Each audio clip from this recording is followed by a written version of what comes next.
Well, welcome everyone to the first part of a two-part Gary Neville Podcast weekend, which begins on the final whistle here at the Etihad Stadium. City 1, Liverpool 1, the big two. Gary, what are your takeaway feelings? The game was a little less exciting than I thought it may be or hoped it would be. I'm not going to sort of pile into the players for that, because I think coming back off that sort of international sort of triple header of September, October, November, I've been there, and particularly you mentioned it during commentary, players from South America travelling back, and there are quite a few of them out there on the pitch, and Alisson at the end actually looks like he may have suffered a hamstring injury, which would be a big blow for Liverpool. So yeah, I just thought that the 12:30 kick-off is the first we've done of these for a bit, and I felt it suffered a little bit. I don't know why the grass felt a little bit long and the ball wasn't travelling as smoothly. I sound like a right winger here, don't I? Like I'm making excuses for everybody, but it just felt a little bit like that, and the atmosphere in the ground was a little bit flat.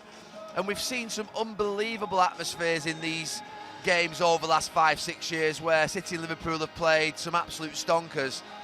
So yeah, this was a little bit less than I hoped for today, but look, we've got to accept that it's just after international break, and that these teams will get better as the sort of winter period moves on. So it's fairly obvious to talk about the two goal scorers, but actually they are the two pertinent players. We'll come to Trent Alexander-Arnold, who was your player of the match, in just a second. But listen, it's almost impossible for you to say anything more about Erling Haaland that hasn't already been said, but he has now completed 50 Premier League goals in 48 games. By any standards, in any era, whatever you want to say about penalties or not penalties, that is pretty remarkable, isn't it? Oh, he's a giant. He's world class. He's top. So I've got no doubts at all about this player. I mean, no one has. It's phenomenal. He's an absolute phenomenon, and we're lucky to have him in the league. We don't usually get, I said this last season, we don't usually get players like him. They normally go to Real Madrid, Barcelona. We very rarely sign players in this league when they're going to be the best in the world, and we know they're going to be the best in the world. But City have done it, and he's a difference maker. He brought them the treble last season. That sort of, they hadn't got there before, they hadn't got the Champions League before, and then obviously this season now he's gone on to do what you've said, which is sort of the first player to get to 50 goals, or the quickest player ever to get to 50 goals, and not just quickest, by some margin as well. Andy Cole's record's fantastic, but he smashed it out of sight. Even though obviously you mentioned penalties, which does need, I know Andy wouldn't forgive me if I didn't mention it, because Andy didn't take penalties, but he's a phenomenon, Haaland, and could have won it at the end, by the way, in the last minute with the header at the glancing corner. But I enjoy watching him. He makes City less perfect, if you know what I mean, in the sense that the sort of what a bit intricacy doesn't happen in and around him. He doesn't get involved in the game that much, but he's a powerhouse, he's a machine, he's someone that I would want in my team every single day of the week. And the only problem I've got with him is that he's wearing a blue shirt. That's it. Everything about him is unbelievable. I love him to bits.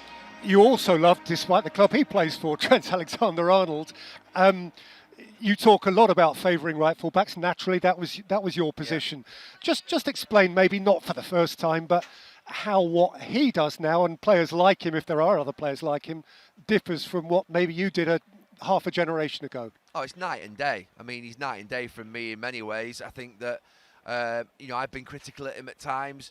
Look, I expect the way he plays football. This is a sensational football player and a striker of a ball that you just don't see. I mean, City had a player injured today, Kevin De Bruyne, who is world class in terms of delivery and striking of a ball and his passing.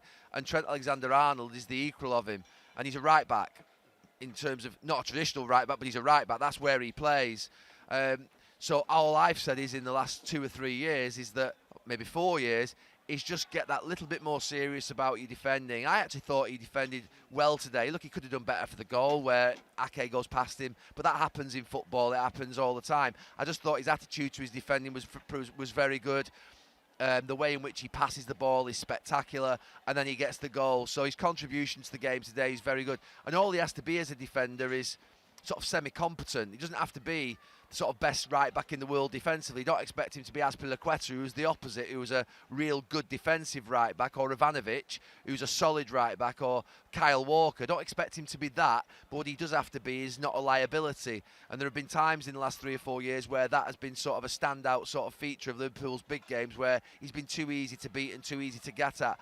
But have to say, he keeps going. He always plays. His performances on the ball are absolutely out of this world. And the differences between me and him are just like you say, night and day. I can't even relate to what he does on the pitch. He's playing central midfield for 50-60% of it. He's then going forward, scoring goals. He's setting up goals and assists, to be fair, and achieving numbers that right wingers and right midfield players, don't achieve.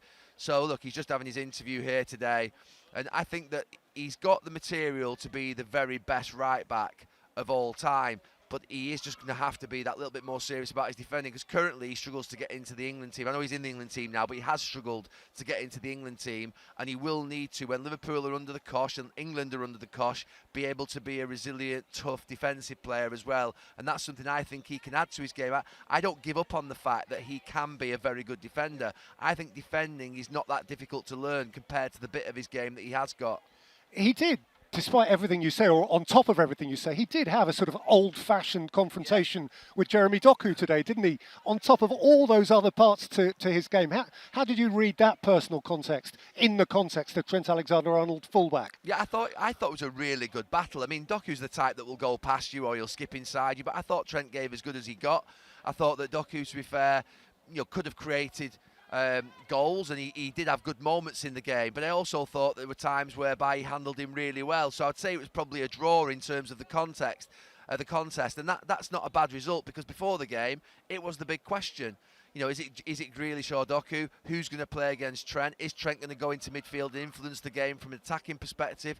And I have to say, he has influenced the game, and he's dealt with the player who I think would have provided him the most challenge, and anybody the most challenge. I mean, I wouldn't want to play against Doku, because he can go left, he can go right. His explosive pace from a standing start is something different. So I think he's had a real good battle. I think Doku did well as well. I think you can sometimes say that both players have done well in a battle, and they'll both come off, I think, to be fair, with a little bit of a smile on the face. Doku maybe a little bit more upset that he hasn't maybe scored or created the goal that's won City the game.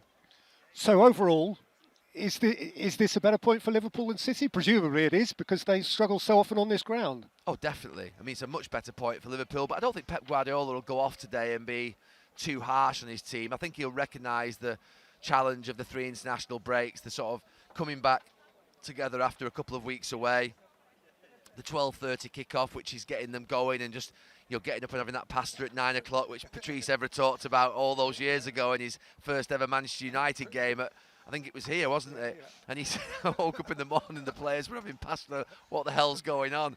And there's still a little bit of that. Even for when I played, I got used to these 12:30, 1 o'clock kickoffs, 12 o'clock kickoffs sometimes. And you just still sort of that idea of getting up and having that pasta or whatever food you have is unusual. So, look, it's happened here today with the 1-1, definitely a better result for Liverpool. City were flat. They weren't bad. City weren't bad in the game. They didn't play badly. I don't think Pep Guardiola will say, I'm really disappointed with my team. They were awful. They weren't. But I'd just say they were missing that edge and that killer instinct. And the more it went along this game at 1-0, I said it was a little bit like two heavyweights holding each other. You watch those real struggles where they're not throwing punches and you're thinking, I'm getting a little bit bored here. Someone needs to start throwing a punch. And in the end, Liverpool threw a punch. And they were drifting City in the game without killing it off. And Liverpool have got dangerous players. They ended up with 5 sort of centre-forwards on the pitch in some ways, but certainly attacking players, and they got there in the end through a right-back. OK, well, you're going to round up the whole weekend tomorrow, so we won't keep you for long. But just finally, at the start of the weekend, how do you think this plays into it? Arsenal go to Brentford later. They can be top of the league now, which is a fresh element. Spurs Villa tomorrow, which tees up the Everton-Manchester United game well. This draw, in a sense, does tee it all up, doesn't it?